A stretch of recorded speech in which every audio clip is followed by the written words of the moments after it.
Chapter 8 of Golden Ditches. It's called Waterways West. In the previous chapter, we pointed out how Marco Polo's travels in China led directly to the discovery of America. That discovery, as we all know, set off a tremendous wave of exploration.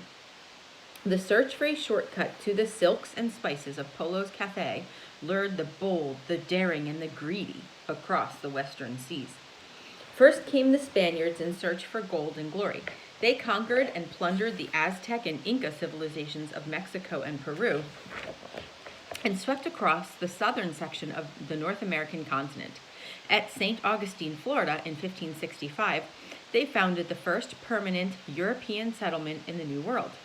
Elsewhere, they built forts to clinch their claims to the land and established missions to convert the savages to Christianity.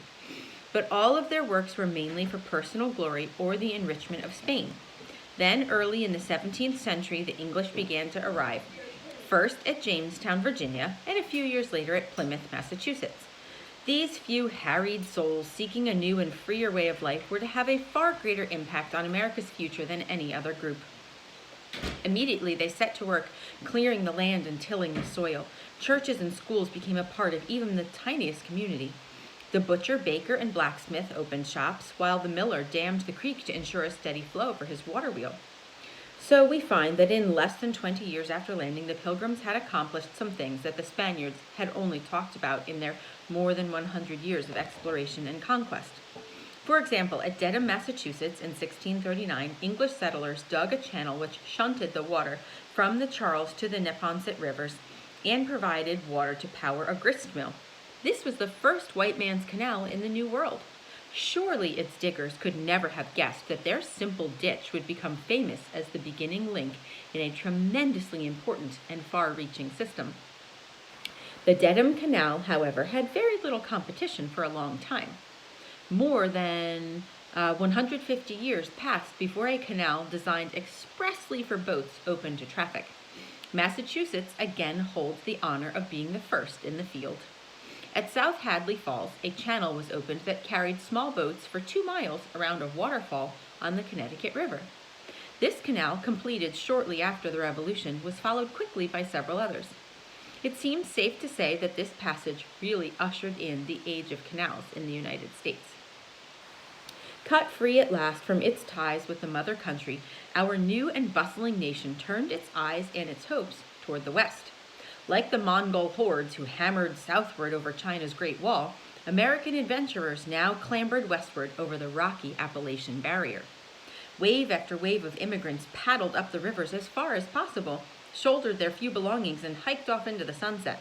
Straining ox teams towed sturdy wagons through dust and mud and axle-crunching ruts along such trails as Daniel Boone's Wilderness Road. Remember that? We learned about him. Privation, disease, and hostile Indians left a trail of unmarked graves along these overland routes. Thousands lit out for the west, and other thousands would gladly have joined them but for the horrible hardships of the bleak mountain passes. Soon the crying need for an easier and better way to reach America's heartland became apparent to thinking men everywhere. Canals offered the best answer, and for the next century, Americans took up the spade and joined the Egyptians, Babylonians, and the Chinese in a digging spree that in the end left the United States with over 22,000 miles of canals. It would take many volumes to tell the full story of that maze of waterways, but a fairly good picture of the headlines and heartaches that went into their digging may be had by studying the most important one of all. The Erie Barge Canal, or the Big Ditch, as it was more often called, tied the Great Lakes at Buffalo to the Hudson River at Albany, and in so doing formed a bond between the East and West that has proved to be far more permanent than the mighty ditch itself. Into the Erie Barge's 364-mile-long channel and 83 locks went all kinds of petty politics and shameful manipulations. Into it, too, went much dedicated engineering and enough raw courage to carve out an awe-inspiring waterway that quickly shifted our nation's population center far to the westward. Why, you may wonder, would a canal running through the wilderness of upper New York State have such a momentous impact on the entire nation? There were several reasons. First of all, you will recall how Jacques Cartier bogged down at the Lachine Rapids in his attempt to reach the Great Lakes by way of the St. Lawrence River. Although others got through to the lakes, the passage they used proved to be far too rugged to be of any great value as a commercial waterway. Why didn't the adventurers sail down around Florida, through the Gulf of Mexico, and up the Mississippi? Again, there were strong reasons for not taking this route. At that time, the Spanish had a firm grip on most of the southeastern coastline as well as the Gulf, while the French controlled the Mississippi at New Orleans. Neither nationality had much love for the English.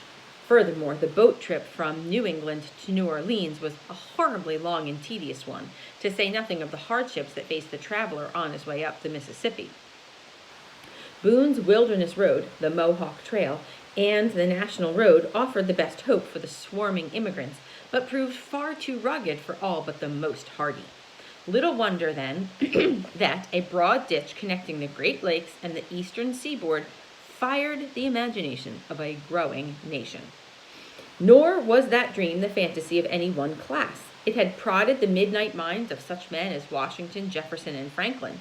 In a letter to Congressman Jacob Reed, Colonel Washington put in this plug for canals: "Open these to the Ohio River and such others as extend from the Ohio towards Lake Erie, and we shall not only draw the produce of the western settlers, but the fur and peltry trades of the lakes also."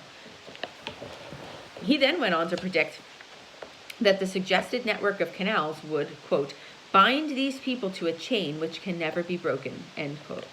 It looked as if a start toward making that dream come true was about to be made when open warfare broke out with England again in 1812. Although the war proved to be a short-lived affair, it set the nation and the canal back by several years. At long last, on July 4th, 1817, mainly by the tireless efforts of two men, Gouverneur Morris and DeWitt Clinton, who were called everything from unselfish patriots to mad fanatics, the Wapping Project began. This is how one reporter described the scene. As the sun rose above the tiny wilderness village of Rome, New York, cannons boomed, people cheered, and the first spadeful of earth was flung from the channel of the Erie Barge Canal. Morris and Clinton had won the preliminaries and now faced the awesome challenge of the main event. If you thought the political infighting and financial battles were brutally savage, you have but to turn the page to discover the vastly more bitter physical struggle that followed. Dense forests, whose roots were firmly entangled in the hard-packed earth, blocked the right-of-way for endless miles. Iron-hard rock walls taunted bold engineers who temporarily bypassed them, only to find themselves bogged down in malaria-infested swamps. New machines for clearing away trees and lifting giant stumps were developed. Yankee ingenuity was put to its severest test. Some of the machines hammered together on the job by wheelwrights and blacksmiths were amazing contraptions. A stump puller, quite similar to the one developed there on the Big Ditch, is still being used in many areas of our country today. The gargantuan sulky sported wheels, each 16 feet in diameter. Using a clever marriage of the lever and screw principles, it permitted teams of horses or oxen to uproot the biggest stumps with very little effort. Once free of the ground, the stumps, root and all, were trundled from the right of way on the huge wheels that stood over 2 1/2 times as high as a tall man. Nature refused to yield without putting up a savage struggle. Unstable soil was no sooner conquered than a string of epidemics shot down whole squadrons of lusty laborers. Malaria, dysentery, and cholera not only brought suffering and death, but whenever they struck, hordes of superstitious workers abandoned the project completely. Constant quarrels among the mainly Irish diggers often exploded into open warfare, especially on payday. Men from Donegal fought the rascals from Londonderry, and those who hailed from Cork refused to work side by side with others who stank of Dublin. Only the Irish, who could find something to laugh about in just about everything, would have the nerve to call their daily melees friendly rivalry. Broken arms, legs, and even gouged eyes were suffered as a result of their frequent and friendly hassles. Still, they chopped the stubborn earth with the same gusto as they pummeled each other, moving more dirt than anyone thought possible. The wild Irish knew how to work, too. A wage of 50 cents a day plus bed and board had seemed like the proverbial pot of gold at the rainbow's end to these newly arrived immigrants. But as the work progressed, they were given the choice of being paid by the day or by the amount of earth they handled. Contractors often offered 12.5 cents for each cubic yard of earth dug from the canal bed and placed on the berm or the bank or the towpath, which would be the trail where the horses or mules walked when pulling the barges. Canal records show that some earned the fantastic wage of $1.88 a day. Instead of going into an explanation of what those dollars would buy, let's look at it another day. If you were hired for $100 a week and given a choice whereby you could earn nearly 4 times that amount, wouldn't you, too, try to make the dirt fly? When the brawling Irish came to a 4-mile-long swamp called the Montezuma Marshes, they faced another of nature's bag of tricks. Held back by high water until June, the workers began digging with a will. In July, millions of angry mosquitoes swarmed out to greet them. Like bloodthirsty vampires, they stabbed their poisonous beaks into the bare backs of the toiling men. To drive them off, the Irish devised a smudge pot, which they wore suspended from their necks. They called these stinking smoke pots Montezuma necklaces. It was not these mosquitoes, but their cousins, which proved to be the real killers. Contractors had been warned by the Cayuga Indians of a strange kind of mosquito which dwelt in these marshes. If a man is bitten by the black mosquito which stands square on the wall, he will shake and burn and die, they prophesied. Their description fitted the malaria-carrying Anopheles.